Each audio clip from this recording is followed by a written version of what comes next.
Hello everyone, myself Anand Dwivedi welcome you all to the e-learning platform of St. Michael Academy, Betia.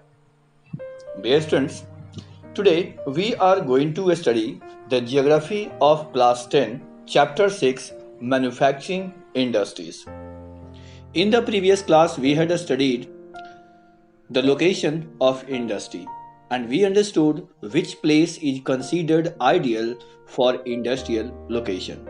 The topic for today's class is classification of industries.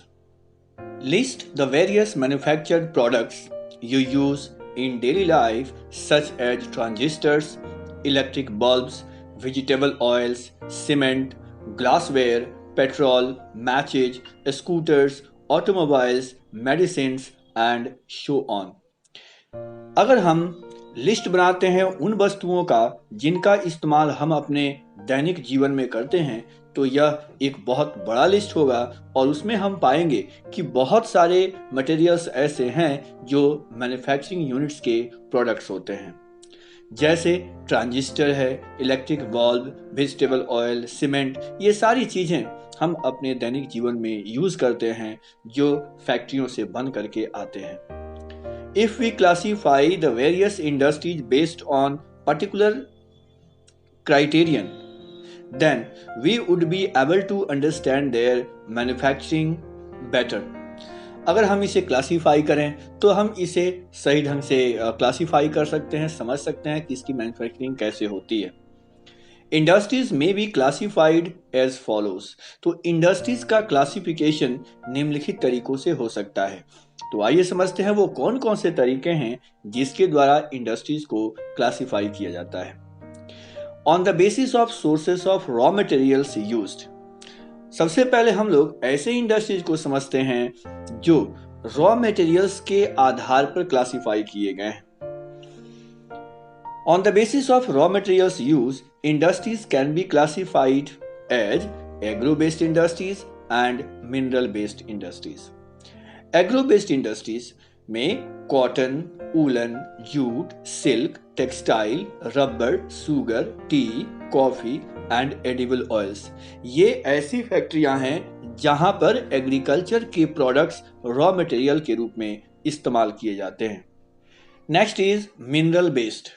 Mineral-based industries includes iron and steel, cement, aluminium, machine, tools and petrochemicals.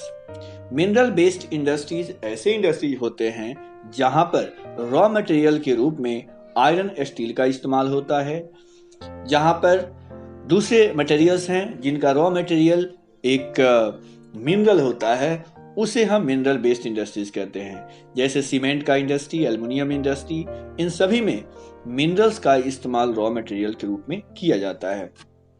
The next classification is according to their main role, यानी उनके मुख्य भूमिका के आधार पर industries के प्रकार। तो main role के आधार पर इंडस्ट्रीज को कितने भागों में बांटे गए हैं, अब हम इसे समझते हैं। According to their main role, industries are basic or key industries and consumer industries. अब बेसिक इंडस्ट्रीज कौन से होते हैं? Those industries which supply their products as raw materials to the manufacture other goods, for example iron and steel, copper smelting, aluminium smelting. Basic industry ऐसे industries को कहा जाता है जिनका प्रोडक्ट्स दूसरे इंडस्ट्रीज के लिए रॉ मटेरियल होता है। दूसरे इंडस्ट्री इसे रॉ मटेरियल के रूप में इस्तेमाल करते हैं। जैसे आयरन एंड स्टील की फैक्ट्री का जो प्रोडक्ट होता है वो दूसरे इंडस्ट्री वाले खरीद करके और फिर कंज्यूमर गुड्स तैयार करते हैं। तो इस एग्जांपल में आपको iron and steel, copper smelting, aluminium इत्यादि आते हैं। The next one is consumer industries. Consumer industries that produce goods for direct use by consumers. ये ऐसे इंडस्ट्रीज होते हैं जो प्रोडक्ट्स डायरेक्ट कंज्यूमर्स के लिए बनाते हैं, यानी इनका प्रोडक्ट्स किसी दूसरे फैक्ट्री का रॉ मटेरियल नहीं होता बल्कि सीधे कंज्यूमर्स के द्वारा यूज किया जाने वाला गुड्स होता है। For example sugar, toothpaste, paper, shaving machine, fans etcetera. तो इसमें ये जितने प्रोडक्ट्स के नाम आए हैं, जैसे टूथपेस्ट है, पेपर है, शेविंग मशीन है, फैन है, ये सभी सीधे कंज्यूमर यूज करते हैं। On the basis of capital investment, यानी पूंजी जो हम इन्वेस्ट करते हैं फैक्ट्रीज में, उसके आधार पर भी इंडस्ट्रीज को क्लासिफाई किया जाता है। ये है small scale industries and large scale industry. A small scale industry is defined with reference to the maximum investment. ऐसे इंडस्ट्रीज को मैक्सिमम इन्वेस्टमेंट के आधार पर डिफाइन किया जाता है। This limit has changed over a period of time. हालांकि investment का जो अमाउंट लिमिट है वो समय के साथ बदलता रहता है। बदले भी क्यों नहीं, क्योंकि महंगाई बढ़ती है, एक ही वस्तु की कीमत अलग अलग वर्षों में अलग अलग होता है, इसलिए समय के साथ साथ इस अमाउंट को भी बढ़ा दिया जाता है। तो at present the maximum investment allowed is ₹1 crore.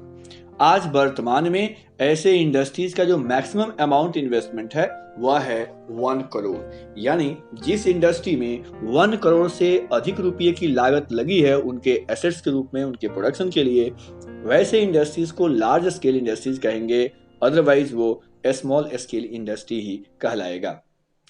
The next classification is on the basis of ownership. On the basis of ownership, industries are classified as public sector industries, private sector industries, joint sector industries, and cooperative sector industries. Let's understand public sector industries. Public sector owned and operated by government agencies. For example, BHEL, SAIL, etc. Public sector industries ऐसे industries हैं जो government के द्वारा owned होते हैं, यानी जिसका मालिक गवर्नमेंट होती है, जिसका ऑपरेशन, जिसको चलाने का काम भी गवर्नमेंट का होता है या गवर्नमेंट की एजेंसीज करती हैं, उन्हें पब्लिक सेक्टर इंडस्ट्रीज कहा जाता है। शॉर्ट फॉर्म में हम इसे सरकारी उद्योग कह सकते हैं, सरकारी इंडस्ट्रीज कह सकते हैं। The next one is private sector industry, यानी ऐसे इंडस्ट्री जिसका मालिक कोई निजी व्यक्ति या कुछ लोगों का समूह हो। तो private sector industries owned and operated bye individuals और ग्रुप ऑफ इंडिविजुअल्स, यानी किसी खास व्यक्ति, किसी एक व्यक्ति के द्वारा संचालित उद्योग हो या एक से अधिक लोगों के द्वारा एक ग्रुप बनाया गया हो, उनके द्वारा अगर किसी इंडस्ट्री को चलाया जाता हो तो उसे भी प्राइवेट इंडस्ट्रीज के अंतर्गत ही रखा जाता है। प्राइवेट सेक्टर इंडस्ट्रीज के एग्जाम्पल हैं Tisco, Bajaj auto, Dabur industries etcetera. Next is joint sector industries. Joint sector industries which are jointly run by state and individuals और a group of individuals. Joint sector industries ऐसे industries होते हैं जिनको jointly run किया जाता है। इन्हें स्टेट यानी गवर्नमेंट और प्राइवेट इंडिविजुअल दोनों मिल करके ऐसे इंडस्ट्रीज को चलाते हैं। For example, oil India limited oil A jointly owned by public and private sector. तो इसका एग्जाम्पल अगर पूछा जाता है तो आप ऑयल इंडिया लिमिटेड यानी OIL आप लिखेंगे। The fourth type of industry is cooperative sector industries. Cooperative sector का जो इंडस्ट्री होता है, इसके जो ओनर्स होते हैं वो ग्रुप ऑफ पीपल होते हैं जो मिल करके कोऑपरेटिव्स का गठन किया हुआ होते हैं। तो such industries are owned and operated by producers. ऐसे इंडस्ट्रीज के मालिक और इनके ऑपरेटर्स प्रोड्यूसर्स होते हैं और the suppliers of raw materials. Producers में कौन कौन आएंगे? तो जो रॉ मटेरियल के सप्लायर्स हैं, वर्कर्स हैं या दोनों हैं। They pull in resources and share the profits or losses proportionally. जितने भी यूनिट्स होते हैं प्रोडक्शन के, ये सभी आपस में मिलकर के कोऑपरेटिव्स का गठन करते हैं और जिस प्रोपोर्शन में उनका इन्वेस्टमेंट होता है उसी के अनुरूप वो प्रॉफिट और लॉस दोनों को शेयर करते हैं। Such examples are sugar industry in Maharashtra and the coir industry in Kerala. Cooperative sector के एग्जाम्पल के रूप में महाराष्ट्र में सुगर इंडस्ट्री चलाई जाती है और केरला में कॉयर इंडस्ट्री चलाई जाती है। Now the next classification is based on the bulk and weight of raw material and finished goods, यानी ऐसे इंडस्ट्रीज का क्लासिफिकेशन जिनका रॉ मटेरियल या फिनिश्ड गुड काफी हेवी गुड्स होता है। तो on the basis of bulk and weight of raw materials industries are classified as heavy industries and light industries. जैसा कि नाम से यह स्पष्ट है, हेवी इंडस्ट्री यानी बहुत भारी इंडस्ट्रीज जिनका प्रोडक्ट्स काफी हेवी होता है, for example iron and steel industry. और लाइट इंडस्ट्रीज ऐसे इंडस्ट्रीज हैं जिनके प्रोडक्ट्स बहुत ही हल्के होते हैं। So light industries that use light raw material and produce light goods, यानी इनके रॉ मटेरियल्स भी हल्के होते हैं और प्रोडक्शन भी हल्के होते हैं। ऐसे इंडस्ट्रीज को लाइट इंडस्ट्रीज कहा जाता है। एंड एग्जाम्पल के तौर पर such as electrical goods industry, जैसे बिजली के सामानों को बनाने वाले इंडस्ट्री हैं, इन्हें लाइट इंडस्ट्री कहा जाता है। Now next topic to study is agro based industries. हमें अपने चैप्टर में इन विभिन्न प्रकार के इंडस्ट्रीज के बारे में पढ़ने हैं, जिसमें पहला टॉपिक हमें जो मिलता है इंडस्ट्रीज का वो है एग्रो बेस्ड इंडस्ट्रीज, यानी ऐसे इंडस्ट्रीज जिनका रॉ मटेरियल एग्रीकल्चर से आता है। Under this segment we will understand cotton, jute, silk and woollen textiles as well as sugar industry and edible oil industries we will study in this part. ये जितने industries हैं इन सभी के जो raw materials हैं वो एग्रीकल्चर के products होते हैं, खेती के प्रोडक्ट्स के रूप में हमें प्राप्त होते हैं। यहाँ पर एक चार्ट दिखाया गया है। यह chart value addition in the textile industry को शो करता है, यानी कपड़ों के उद्योग में किस तरह से वैल्यू का एडिशन होता है, कैसे कीमत बढ़ती है अलग अलग स्टेप पर, इसे समझाने की कोशिश की गई है। The first step is production of fibre, यानी सबसे पहले फाइबर का प्रोडक्शन होता है। फाइबर मतलब रेशे, जिससे कपड़े बनाए जाते हैं। इससे हमें क्या प्राप्त होता है? तो इससे हमें रॉ फाइबर प्राप्त होता है। फाइबर प्रोडक्शन के बाद इसकी स्पिनिंग की जाती है। स्पिनिंग के द्वारा हमें यार्न प्राप्त होता है। यार्न को धागा कहा जाता है हिंदी में, यानी स्पिनिंग करके फिर हमें यार्न प्राप्त हो जाता है। इस यार्न को अगले स्टेप में वीविंग या नीटिंग के लिए भेजा जाता है। वीविंग और नीटिंग दोनों का ही अर्थ है बुनाई करना। स्पिनिंग के बाद हमें यार्न की प्राप्ति होती है और इस यार्न को वीविंग या नीटिंग के लिए भेज दिया जाता है। वीविंग और नीटिंग कपड़े की बुनाई की कला है। वीविंग के अंतर्गत हॉरिजेंटल और वर्टिकल बहुत सारे थ्रेड्स इस्तेमाल किए जाते हैं, जबकि नीटिंग में सिंगल थ्रेड का इस्तेमाल किया जाता है।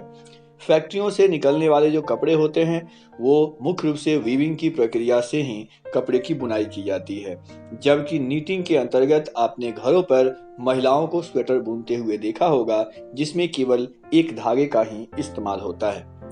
इस तरह से वीविंग और नीटिंग के बाद जो हमें प्रोडक्ट्स प्राप्त होते हैं उसे फैब्रिक कहा जाता है। इस फैब्रिक का इस्तेमाल आगे डाइंग और फिनिशिंग के तौर पर किया जाता है, यानी इस फैब्रिक को कलर किया जाता है, उसकी फिनिशिंग की जाती है। यहाँ पर अब ये सेकंड लास्ट या लास्ट स्टेज इसे कहा जा सकता है।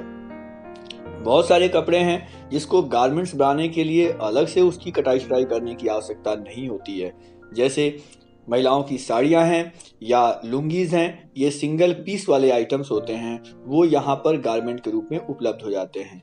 लेकिन कुछ कपड़े ऐसे होते हैं जिनकी कटिंग करके गारमेंट्स बनाना होता है, जैसे एग्जाम्पल के तौर पर हम फुल पैंट और शॉर्ट पहनते हैं, कुर्ते पहनते हैं। तो फिर गारमेंट मैन्युफैक्चरर क्या रोल यहाँ पर आता है? गारमेंट मैन्युफैक्चरर ऐसे कपड़ों को बनाते हैं। तो इस तरीके से फाइबर के प्रोडक्शन से लेकर के और गारमेंट के फॉर्मेशन तक ये 5 स्टेप्स इसमें इन्वॉल्व हैं। हर स्टेप पर इसके मूल्य में एडिशन होता है, बढ़ोतरी होती है। रॉ मटेरियल काफ़ी सस्ता होता है, लेकिन यार्न उससे अधिक महंगा होता है। यार्न से भी कई गुना महंगा फैब्रिक होता है, और फिर ये फैब्रिक जब गारमेंट के रूप में बाजार में उपलब्ध होता है तो ये और भी महंगा होता है। तो ये था value addition in textile industries.